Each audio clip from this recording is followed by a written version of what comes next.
누가복음 22장 14절에서 23절 말씀을 통해 최후의 만찬과 사람들이란 제목으로 하나님 말씀을 전하겠습니다.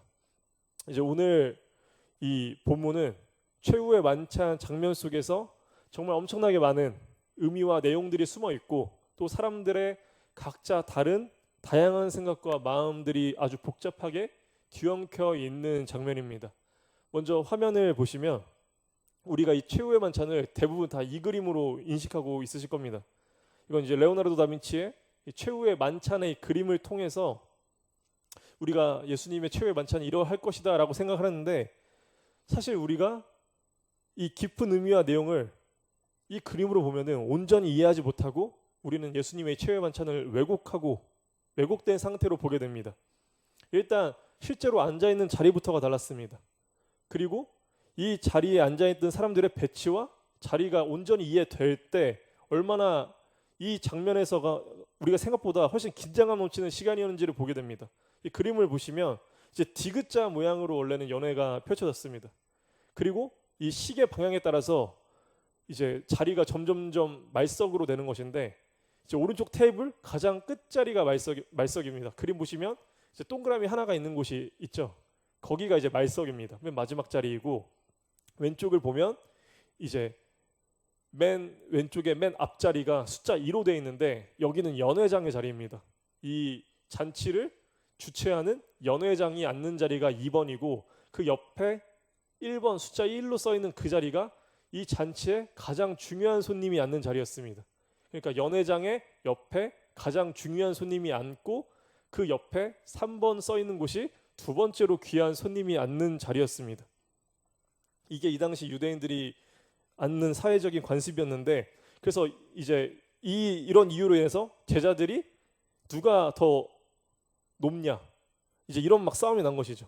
마지막 만찬 자리를 두고 제자들끼리 누가 더 높냐, 누가 더 앞이냐, 이렇게 신경전이 오갔던 것 같습니다. 그렇다면 예수님과 제자들은 어떤 자리로 이 최후의 만찬 자리에 앉으셨을까요? 다빈치의 그림에 묘사된 것처럼 일자 테이블에 앉지 않았고 의자에도 앉지 않았던 것이죠.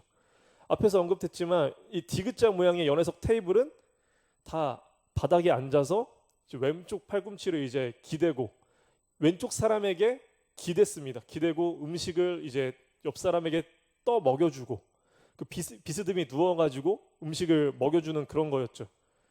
그리고 특히 사복음서에서는 예수님과 이 제자들의 이 마지막 만찬이 유월절 식사였다라고 증언하고 있습니다. 이제 유대인들에게 유월절 식사는 출애굽 사건을 기념하는 특별한 종교적 의식을 담고 있죠. 그러니까 유월절은 유대인들에게 너무나 중요한 식사였습니다. 성경은 유월절 식사를 원래 서서 급하게 먹고 이제 그렇게 하고 있으나 이 당시에는 이제 이렇게 자리에 앉아서 이제 세데르라고 불리는 유월절 식사 규정을 통해서 옆으로 비스듬히 누워서 이제 식사를 했습니다. 이제 다음 그림을 보여주시면 그래서 이제 자리 배치를 볼 수 있겠죠. 맨 연회장의 자리는 요한의 자리였고 그 옆에 예수님, 그리고 그 옆에 가룟 유다, 그리고 가장 말석엔 베드로가 앉아 있었습니다. 그래서 이제 예수님의 품에 의지하여 누웠다고 하는 요한은 이제 다른 분들이 이제 막 다빈치 코드나 뭐 이상한 데에서는 요한이 무슨 막달라 마리아였다, 뭐 예수님이 사랑하시는 제자여가지고 뭐 품에 의지했는데 그거는 요한이 아니라 무슨 막달라 마리아 같은 그런 뭐 예수님이 사랑하시는 여자였다 막 이러면서 이제 막 이상한 루머를 퍼뜨리는데, 그거는 이 자리와 이 규정을 몰랐기 때문이죠. 요한이 예수님 품에 이제 안겨서 식사를 했던 거는 그 당시 풍습이었고, 그리고 요한이 연회장이었기 때문에 예수님 품에 이제 안겨서 식사를 했던 것이죠. 그래서 이제 여기서 우리가 또 놀라운 장면을 볼 수 있는 것은 가룟 유다의 자리입니다. 유다의 자리는 예수님의 옆자리였습니다. 그러면 자연스럽게 예수님께서 식사하실 때 품에 기댄 사람이 누구냐? 가룟 유다의 품이었다는 거죠. 예수님께서 이 식사를 하고 계실 때 예수님께서 가룟 유다가 자신을 배신하고 팔 거를 알고 계셨을까요? 모르고 계셨을까요? 알고 계셨죠. 이 긴 식사 내내 예수님께서는 가룟 유다가 자신을 팔 걸 알고 계셨음에도 불구하고 가룟 유다 품에 기대셔서 가룟 유다에게 음식을 먹여주셨습니다. 이 장면이야말로 원수를 사랑하라고 하신 말씀하셨던 예수님의 그 모습을 볼 수 있게 됩니다. 요한복음 13장 1절을 화면을 통해 함께 읽겠습니다.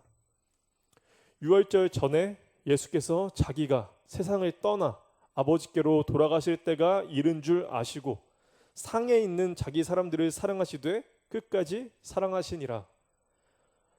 이런 때 유다는 자신의 가슴에 기대 계신 예수님을 보면서 어떤 마음이었을까요? 특히 이 자리에서 예수님께서 나를 배반할 자가 있다 말씀하시면서 이제 빵을 찍어서 유다의 입에 넣어주셨을 때 유다의 심장은 아마 쿵쾅쿵쾅 터지기 직전이었고 예수님께서 그 기대쳐서 그 마음의 소리를 다 듣고 계셨을 겁니다. 심장이 자기 귀에 쿵쾅쿵쾅 울리는 것도 예수님께서 다 듣고 계셨을 것입니다. 이러면 우리가 또 한 가지 장면의 의문이 풀립니다. 요한복음 13장 26절과 28절 말씀을 화면을 통해 함께 읽겠습니다.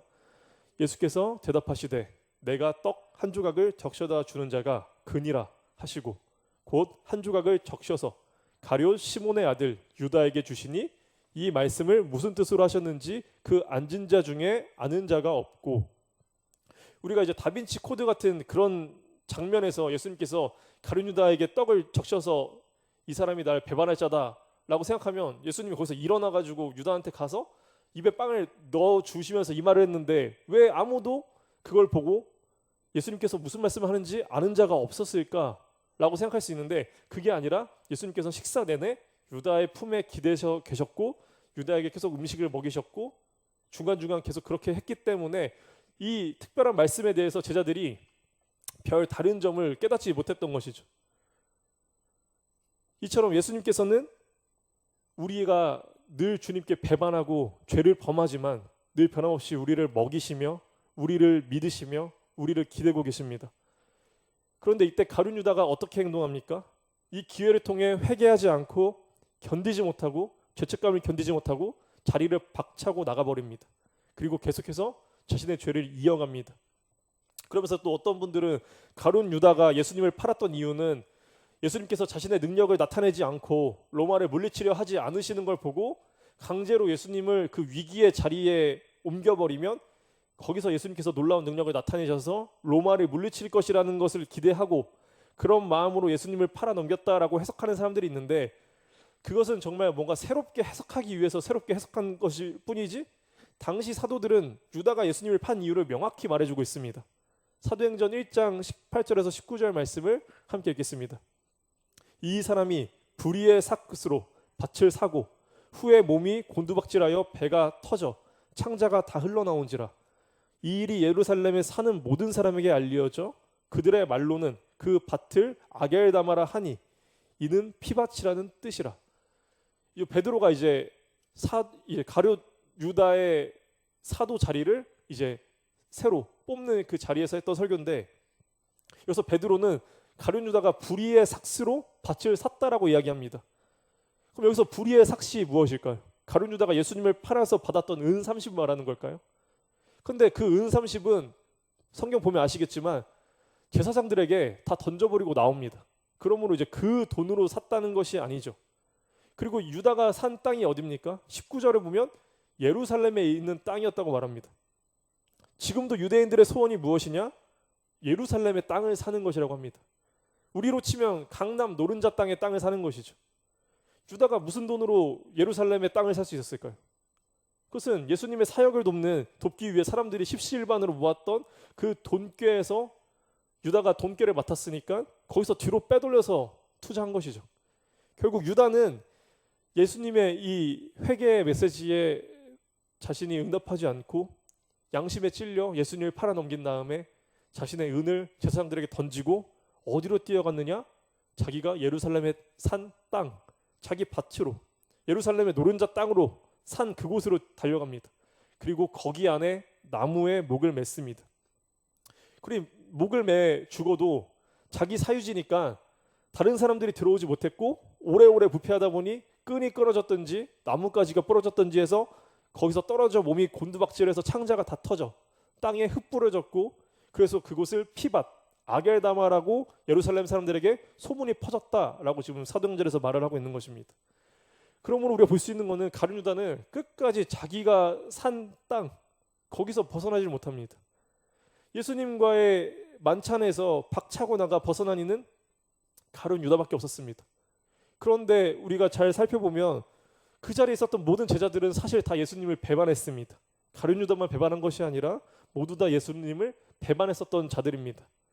특히 베드로는 이 가룟 유다 못지않게 강력하게 예수님을 배반한 사람이었습니다. 그러나 그 이후의 태도가 달랐습니다.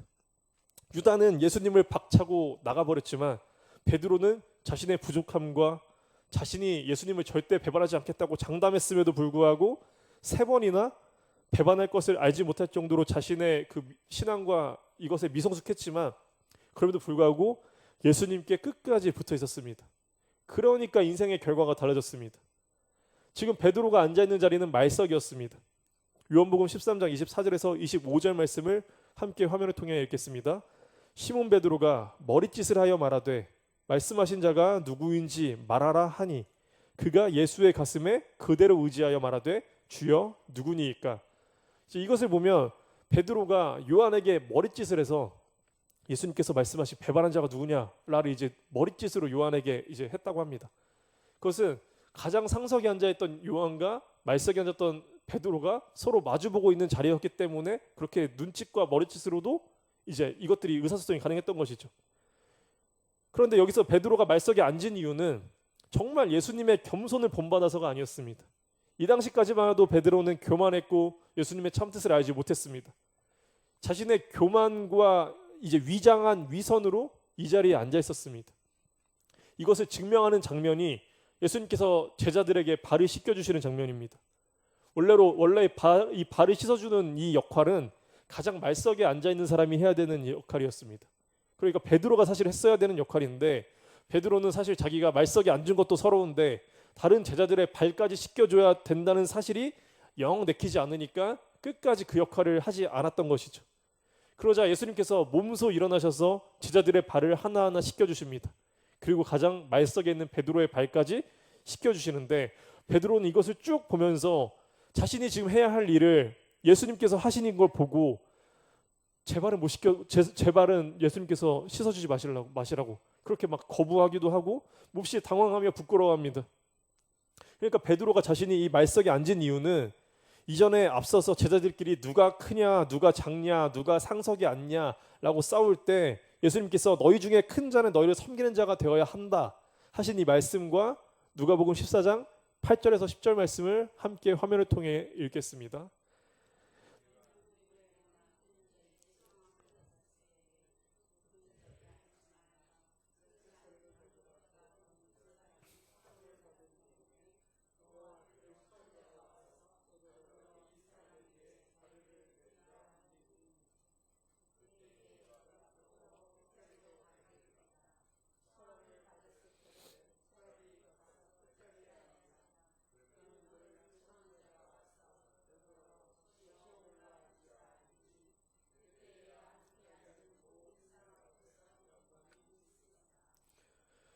베드로는 아마 이 말씀을 기억하면서 정말 겸손함으로 말석에 자기가 섬기려고 앉은 것이 아니라 예수님께 확실한 눈도장을 찍으려고 내가 이만큼 겸손하게 액션을 하면 예수님께서 알아서 이 유다의 자리를 뺏어서 나에게 주시겠지라고 생각할 수 있었다는 것이죠. 그러니까 우리는 정말 예수님의 이 말씀을 예수님 말씀의 그 뜻에 따라 우리가 이해하고 살아내야 되는 것이지 내 관점과 내 생각과 이득과 내 영광에 따라 해석하면 이런 실수를 반복할 수밖에 없는 것이죠. 그런데 이처럼 베드로는 자신의 기대와 달리 포도주 첫 잔을 마심으로 유월절 만찬이 시작되어 버렸습니다. 결국 말석에 앉은 베드로는 아무런 영광도 칭찬도 없이 그냥 굴욕적인 말석 자리에 앉게 되었습니다. 그래서 거기에 자기가 뿔이 나고 섭섭했는지 그는 말석에 앉아서 손님들의 발을 닦아주는 일이 전혀 눈에 들어오지 않았던 것이죠. 예수님께서는 이 순간에 이 모든 사람들의 마음을 다 아시면서 예수님께서는 유월절 만찬을 시작하십니다. 그리고 이 유월절 만찬을 시작하는 시작을 성경은 아주 의미심장하게 표현합니다. 14절을 보면 때가 이름에 예수께서 사도들과 함께 앉으사 때가 이르렀다 말합니다. 하나님의 때가 이르렀다고 말을 하는 것이죠. 그리고 15절에 예수님께서 이렇게 말씀하십니다. 내가 고난을 받기 전에 너희와 함께 이 유월절 먹기를 원하고 원하였노라 말씀하십니다. 너무나 이 때가 이루어짐과 이 때가 이루어지기 전 마지막 유월절 만찬을 제자들과 함께 나누기를 그토록 기대하고 계셨다고 예수님께서 말씀하십니다. 성경을 보면 예수님께서 항상 어떤 때에 맞춰 움직이시고 일하심을 보게 됩니다.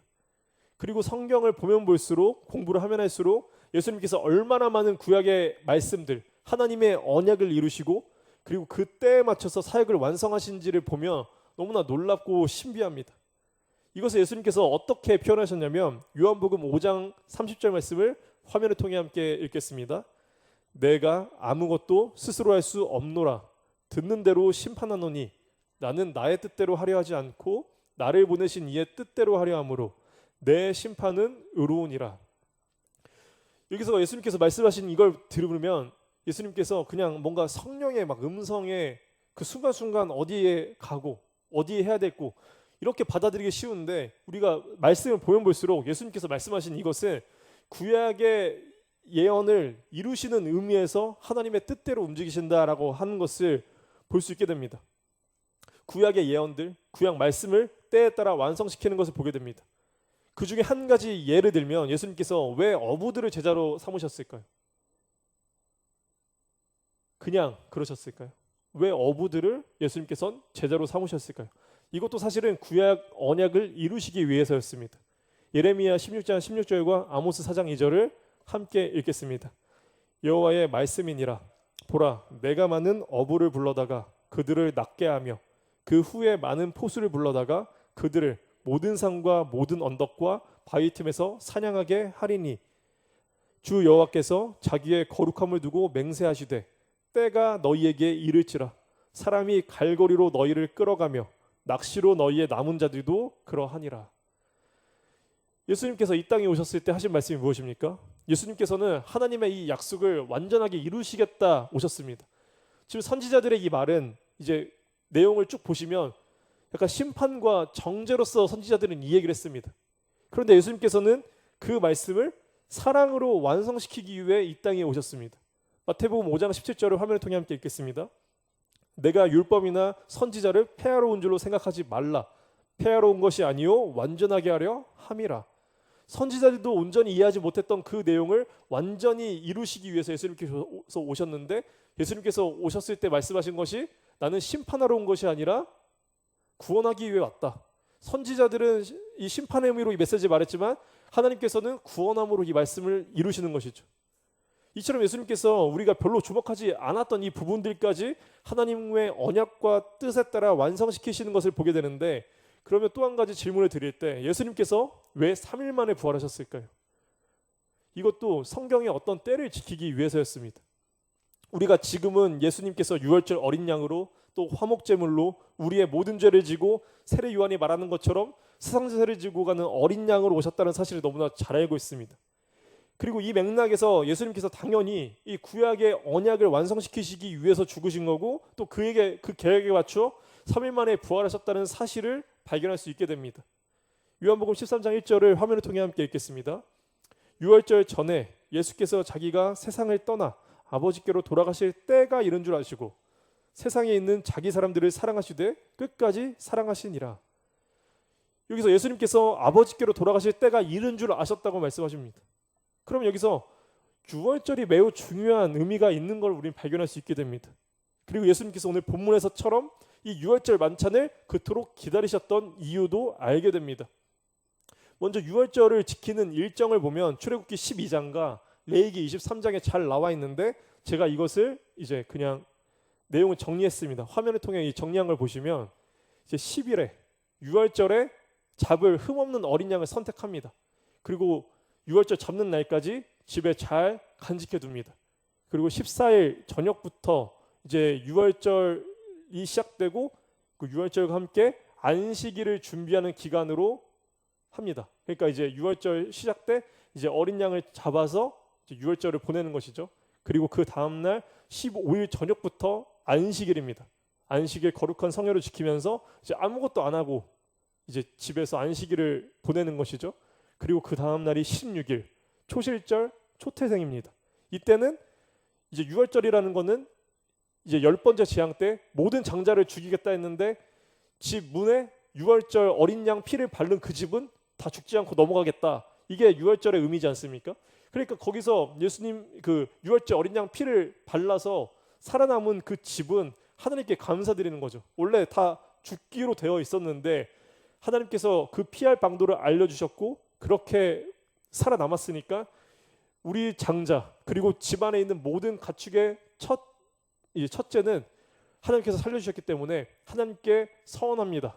이제 이 모든 생명은 하나님의 것입니다 라고 지키는 게 이제 소실절이라는 거죠.